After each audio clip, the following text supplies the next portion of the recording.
Reading from 1 Peter 5.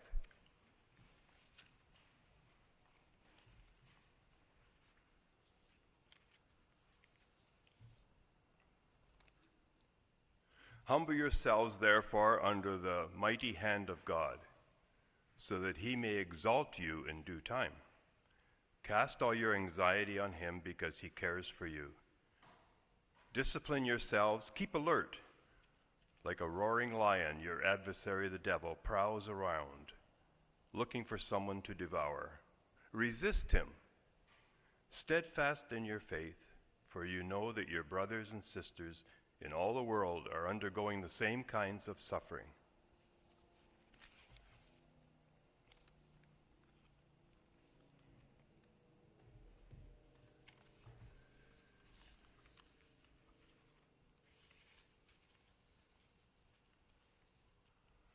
I grew up on a family farm. We cultivated corn and other crops. Beautiful crops of tomatoes this year to encourage moisture and to promote growth. Today I'm committed to cultivating a culture of peace. I am of Mennonite farming stock from Bern, Switzerland. In 1803, Widemans arrived in Stouffville, Markham Township, named after its founder, Swiss Mennonite pioneer Abram Stoffer. This 200-year pacifist history came to a head when Prime Minister Stephen Harper planned to celebrate the 200th celebration anniversary of the War of 1812 by running a Leopard tank down Main Street. Ironically, Stouffville has had a dove above its town crest since 1973. The area churches, the peace churches, responded by holding a peace festival instead. On International Peace Day, this time of year in 2013, they hosted a panel dialogue moderated by Mennonite Jane Philpott, she was a member of Parliament, and panelist Gazan Dr. Zildin Abulash, who lost 3 daughters to Israeli military weapons. He wrote a best-selling 2011 memoir entitled, I Shall Not Hate, a Gaza doctor's journey on the road to peace and human dignity. Ensuring that peace prevails, the churches planted a peace pole. And one of the speakers at the International Day at City Hall is Richard Denton, and he's put up peace poles around Sudbury, and I was glad to hear that. Well, I saw the one in Algonquin School. It's in the playground, and he referred to bullying. He talked about bullying. In 2025, Anabaptist or Mennonite believers read and obeyed the Sermon on the Mount, love your neighbor and do good to those who persecute you. Menno Simons described a culture of peace in his well-known writing. True evangelical faith cannot lie dormant. It clothes the naked, it feeds the hungry, it comforts the sorrowful, it shelters the destitute, it serves those that harm it. It binds up that which is wounded. It has become all things to all people.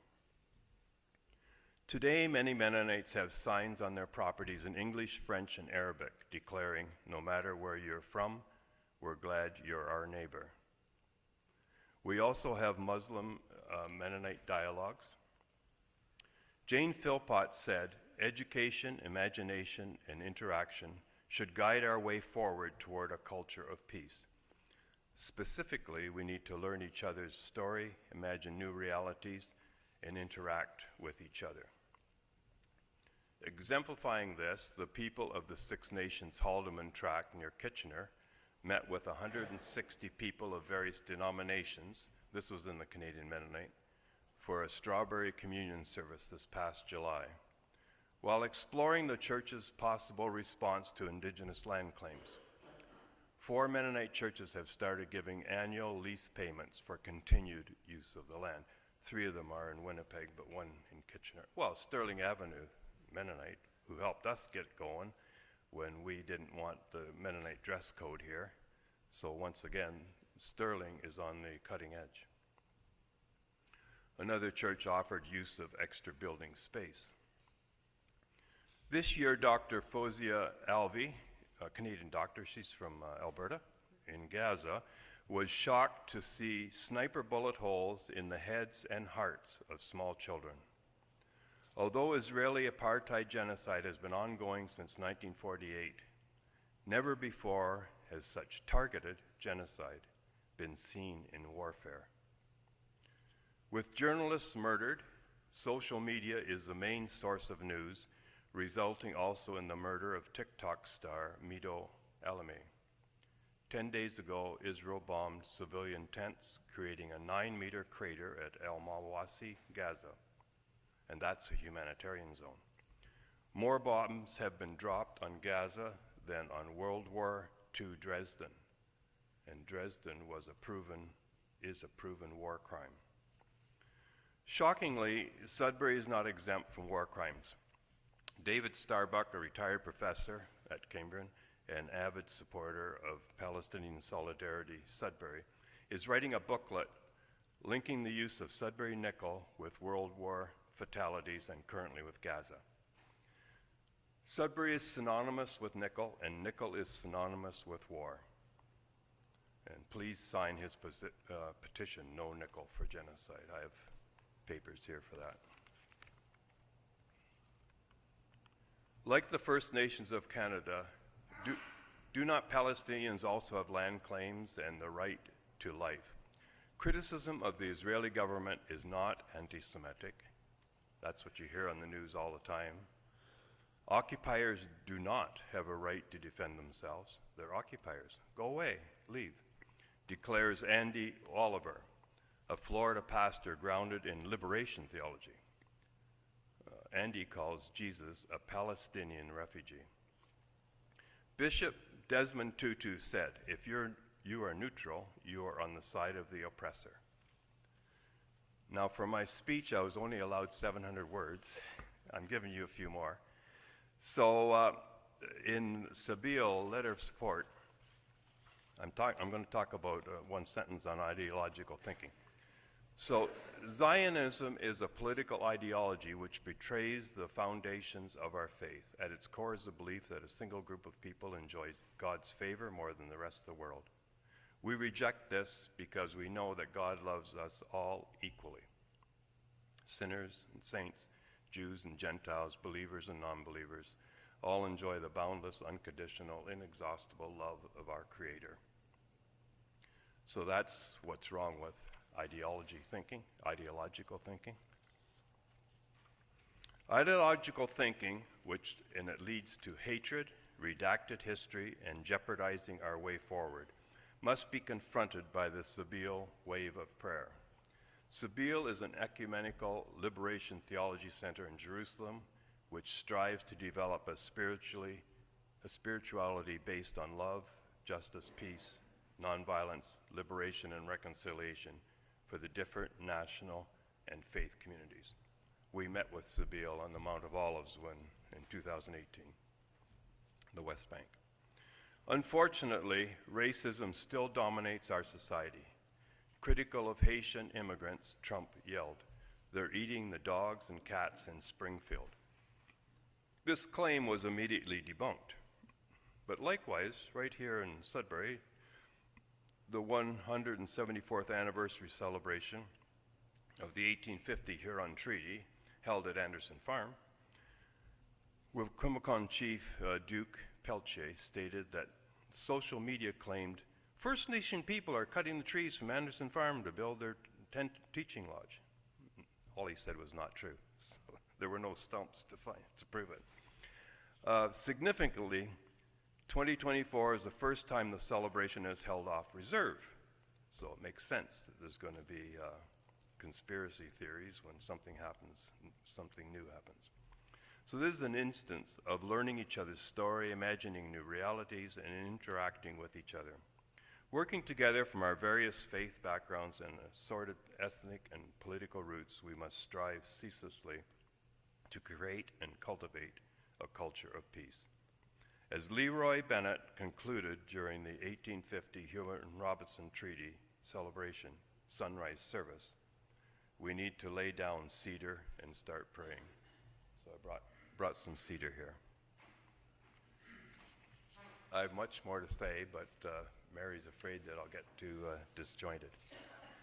I always like current events. So this week in Berlin, children waving Palestinian flags were chased by police. And we have a Palestinian Solidarity Sudbury group. You can, if you do go on Facebook, look it up.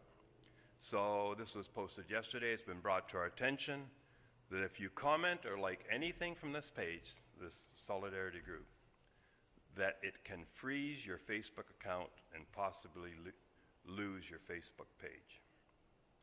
This sounds an awful lot like 2018. We were in the West Bank, well, we were in Palestine, yeah, the West Bank, getting teenagers that post on Facebook 6 months in jail for a post, and that means no lawyer, it's a military court, no justice.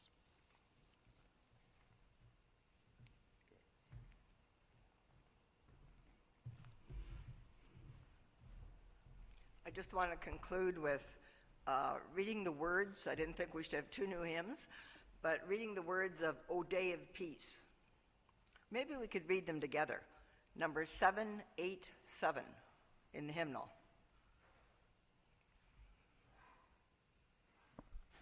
Seven, 8, 7.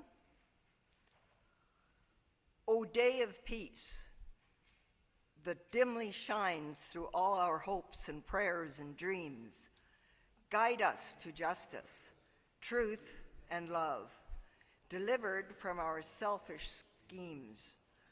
May swords of hate fall from our hands, our hearts from every envy find release, till by God's grace our warring world shall see Christ's promised reign of peace. Then shall the wolf dwell with the lamb, nor shall the fierce devour the small. As beasts and cattle calmly graze, a little child shall lead them all. Then enemies shall learn to love, all creatures find their true accord. The hope of peace shall be fulfilled, for all the earth shall know the Lord.